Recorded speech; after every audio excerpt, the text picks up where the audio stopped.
For the past 2 years, serviced apartments, serviced estates have been a trend. You are going to see different adverts either on Instagram, on Facebook, on YouTube, with the term fully serviced or serviced apartments or fully serviced estates.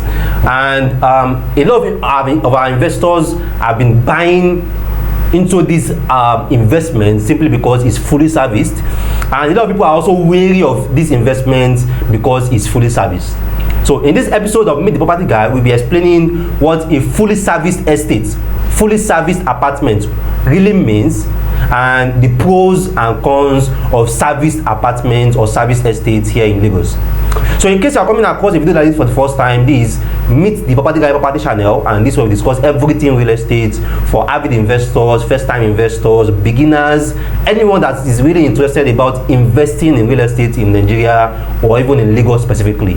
We share tips, guides, and advice on everything behind the scene, everything you need to know, from locations to titles, everything from risk, everything you just need to know about the Lagos real estate.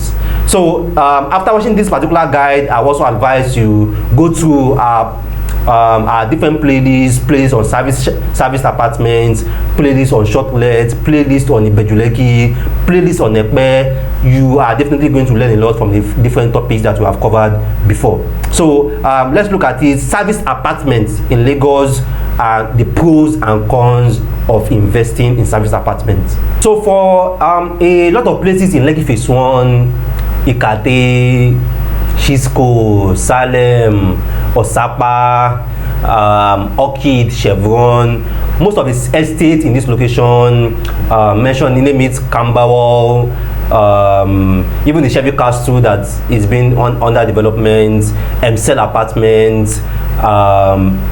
Most of these estates are fully serviced estates. Now, what I mean by fully serviced estates is all the amenities and utilities in that estate are centralized, which means that there is a central water treatment plant that is feeding all the houses.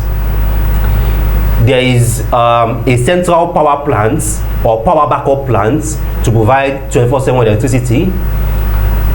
There is cleaning and maintenance of the common areas, the streets, the horticultures, the gardens, the compounds. There is also maintenance of the street lights. There's also a security. Now, all these make this location very fantastic location for a lot of people that just want a place where everything works, because you definitely know how things are in Nigeria. So people need a place that is secured, safe for them, safe for their kids, safe for their families. People need a place where they don't have to worry about light is gone, electricity is gone. People also don't need a place where they have to worry about water. So these fully serviced estates, fully serviced apartments perfectly fit into what people are looking for. Now, but as it goes, nothing comes for free. So all these amenities that you tend to enjoy, you are definitely also going to pay a premium for it. The water, the utilities, the cleaning, the maintenance, the security, you are definitely going to pay a premium for these amenities. Now, it starts to become a challenge when the service charge, which is what we usually call what you pay for these service amenities, starts going up more and more. In the past 1 year, 8 months, the service charge for a lot of estates have gone up twice, some even thrice, because of the cost of diesel and the cost of the inflation too. It has forced a lot of the facility managers of these estates to keep increasing the service charge. Even some of the service charge have doubled in the past 6 or 8 months, and that trend is not going to go down anytime soon, because diesel is still scarce. Diesel is still likely going to go up more, and definitely is still going to also affect the service charge of all these estates. And in case you are wondering why diesel are affecting this service, the service charge is the water that is being pumped by a generator. Basically, is being pumped by a diesel generator. The 24/7 electricity that the estate are using is partly NEPA and partly generator. and generator is also a diesel generator. So if anything should affect the cost of diesel, it's going to affect the pumping of water, and it's also going to affect the 24/7 electricity that you are enjoying. So that's why diesel is very, very integral in determining these service charges. Again, service charge is also going to be a problem if you stay in an estate where you are not always in the country. If you spend only maybe 2 months, 3 months in the country out of 1 year, the service charge is not going to reduce, because the service charge is shared based on all residencies, or all residents rather, and the facility managers don't care and don't know if you are staying in the house is locked, or the house is occupied or not. You still have to pay. So either you spend a whole year outside the country and you are not staying in that house, and that house is locked, you are still going to pay the service charge that you are meant to pay. The water is not metered. The water is not metered. It's only electricity that is paid as you go, which is prepaid. But every other utilities, every other amenities that you enjoy in a serviced apartment or in a service estate is there, basic. They have a flat rate for 2-bed houses, they have a flat rate for 1-bed houses, they have a flat rate for duplexes, they have a flat rate for bungalows. So the type and the number of bedrooms that you have in that estate is a basic rate, is a flat rate. So either you have that house locked or that house is occupied is none of their business. You have to pay that service charge. Hope you get it now. So which is like the concern some investors have when they want to decide if they should get a self-serviced house or to buy into a already fully serviced estate. Now, it just depends on the objective basically, because if you really want to invest for the short-let objective, you want to buy the house, furnish it and put it on short stay, it's better you buy in a serviced estate or you buy a serviced apartment, because you know that you only have to pay for these amenities, but you don't have to worry about providing them yourself.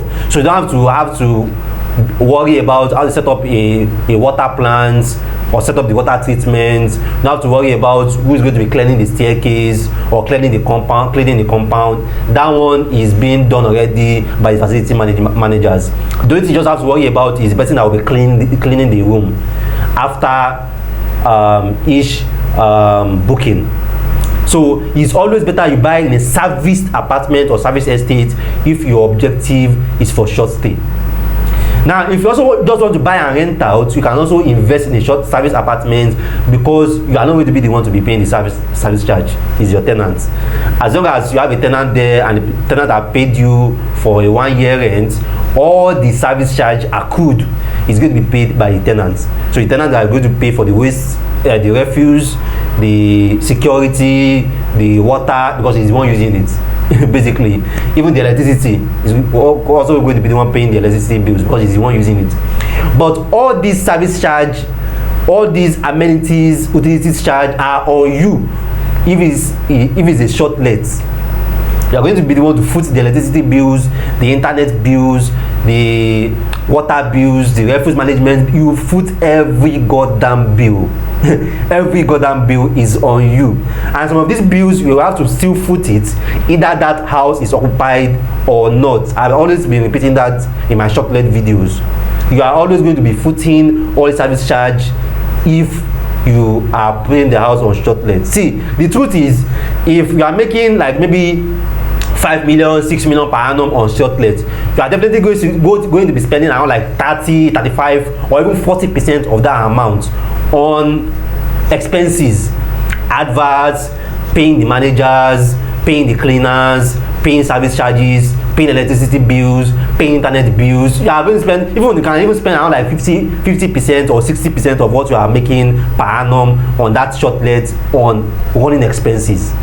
So at times I just laugh when investors or realtors start telling you can make 12 million naira per annum on short let, you can make 10 million naira per annum on short let, you can make 8 million naira per annum on short let. Maybe you can just ask them, how much will I be spending too on short let? You are going to be spending around 3-4 million naira also on that same apartment on short let to pay service charges and pay for adverts.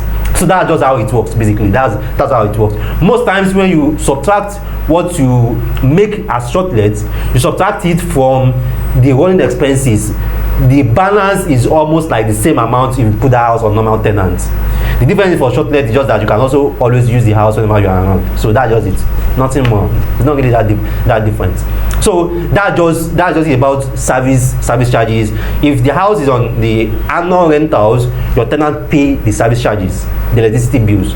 But if it's on short let where you are charging per night, the service charge and the utility bills are all on you.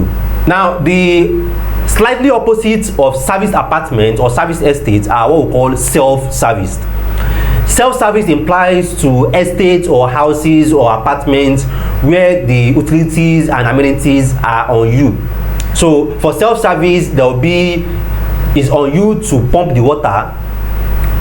Some is going to like maybe you are buying a 4-bedroom duplex now, and the developer can do the borehole, do the scaffold, and then put a tank there. So it's on you to set up the water treatment plant yourself. So because it's self-serviced, nobody will charge you for water if you don't pump. If you need water, you pump. If it's full, you off it. It's a self-service because you are the one running the amenities yourself. The cleaning of the compound is on you. The cleaning of the common area is on you. If you like dirty your compound, is on you. That's your cup of tea. You are the one to find whoever that's going to be needed to start cleaning your compound.